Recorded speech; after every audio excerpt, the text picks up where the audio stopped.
DNA, the Metaverse dual chain network architecture.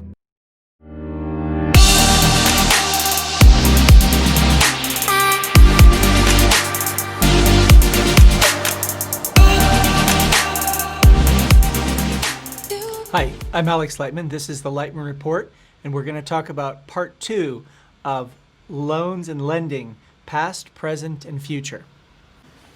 So loans are part of our lifestyle. Young people usually spend all the money they have. Mature people try to make savings and pay the loans that they had off. In comparison with boomers who try to keep saving, borrowing has become a part of the lifestyle of millennials. Easy access to credit is making millennials borrow more than previous generations.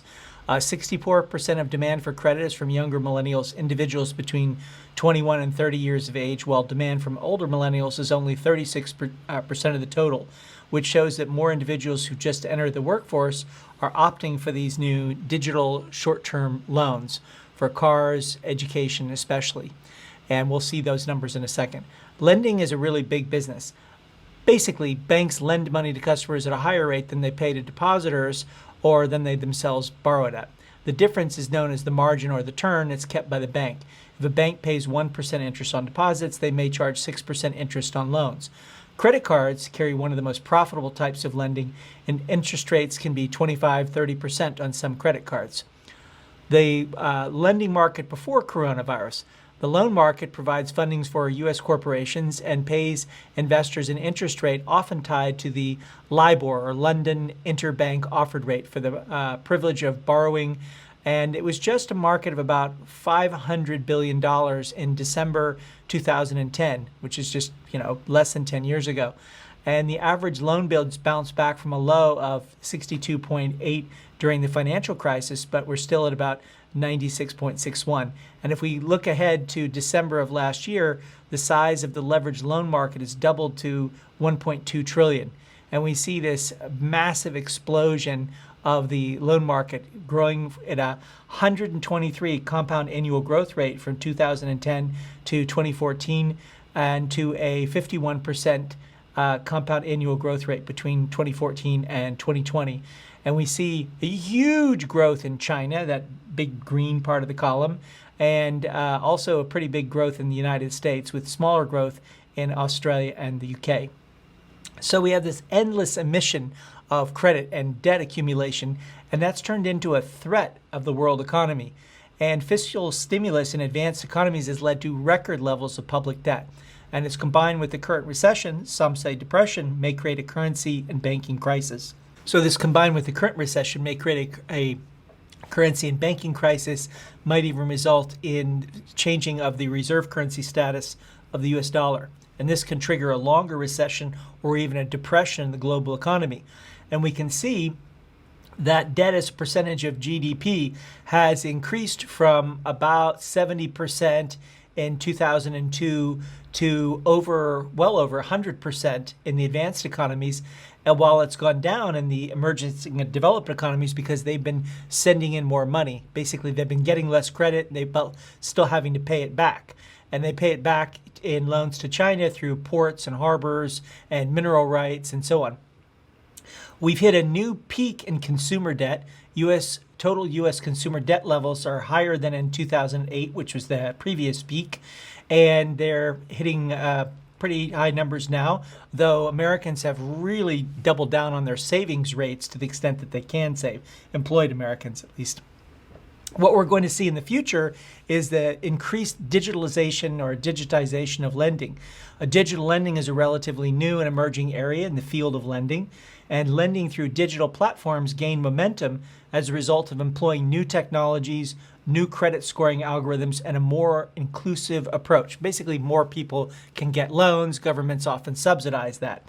Banks and other financial institutions have already implemented this model, and basically soon it'll replace traditional lending. Over the 5 years from 2019, peer-to-peer lending platforms have evolved from startups to an industry worth over $2 billion. And if you look at the volume of different fintech companies, basically if you start with Q1 2016 is 100, you see massive growth in Europe, like 300% of that, and Australia and New Zealand have grown somewhat. United States, huge growth in China, and somewhat growth in United Kingdom. We also have the global volume of new fintech credit. We see a huge growth in Asia Pacific, some growth in the Americas, and a relatively small amount of growth in the European, Middle East, and Africa. And this is global fintech credit per capita. And are we going to see the end of payday loans? A traditional payday loan is incredibly expensive for borrowers and consumers and voters. Many of these people are voters because they're increasingly aware of how dangerous these products can be, but they won't be regulated out of existence. They'll be outcompeted by innovative products that meet the same needs at a much lower cost to the borrower. It's tough to make money off a low dollar loan because it costs so much to originate and underwrite any type of loan, and it costs so much to deal with the regulations. So just deal with any banking customer. There's $200 per bank customer just to deal with compliance costs. So you need to make a profit of more than $200. But today, there's so much data available from payroll services and employers that you can automate these loans easily, and you can make low-cost, low-dollar loans a real possibility because you can automate all the information about whether you should make the loan or not. Also, there's a rise of ethical lending and cooperation. Lending is not just business, but it's also social action. An ethical bank can be known as a social bank, an alternative bank, a civic bank, or a sustainable bank, and it's a bank concerned with social and environmental impacts of its investments and loans. And different types of cooperative and financial organizations work in the digital era, and they lend money with low or lower than commercial interest for social purposes, or they might even give loans to people who wouldn't get them otherwise. There's also green lending and loans as the world goes towards this transition of what I expect will be nearly 100% renewable energy fueling things by 2030. That's not a guarantee, but that's something I've been predicting since 2014. And a fundamental determinant of a green loan is whether the loan proceeds will go for green projects, including related supporting expenditures such as R&D. And that's all in the financial documents. Specialized financial institutions and organizations that provide green loans will become popular soon. You'll have focused organizations. Most of that will go for solar and wind as we replace the coal, oil, natural gas, the markets for which are collapsing. So much so that we saw negative prices for oil recently. And the future is all about loans and decentralized finance. Lending is probably the most developed part of decentralized finance, and more than 1.1 billion, or about 77% of the 1.8 billion locked in DeFi for lending services. As of today, when this was made in mid-July, the number reached over 2 billion, by the way. In March 2019, this was just 313 million. So just in the last 5 quarters, we have about a 400% increase of DeFi, and that's about 70 to 80% DeFi lending. And finally, we're going to be seeing this regulation of DeFi lending. DeFi apps are unregulated, so they're available in all countries where you can use internet and crypto. You don't necessarily need to tell the app your name or address, but DeFi projects generally operate with any financial license. And so far, DeFi apps are flying under the radar of regulators, but it's not clear how long this will continue.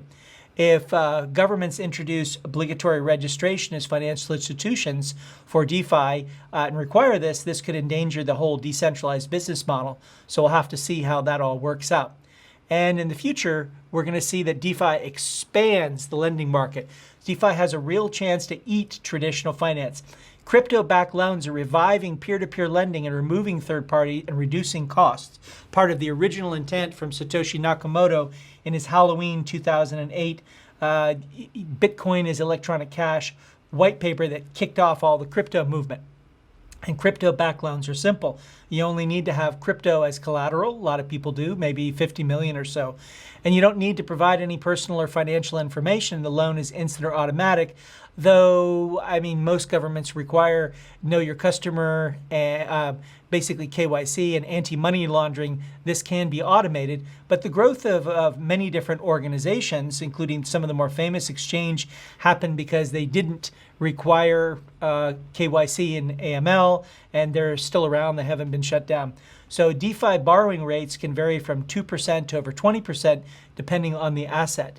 And this concludes our Lightman report on the past, present, and future of lending, part 2. Thank you, and I look forward to seeing you. If you like this and content like this, please like and subscribe.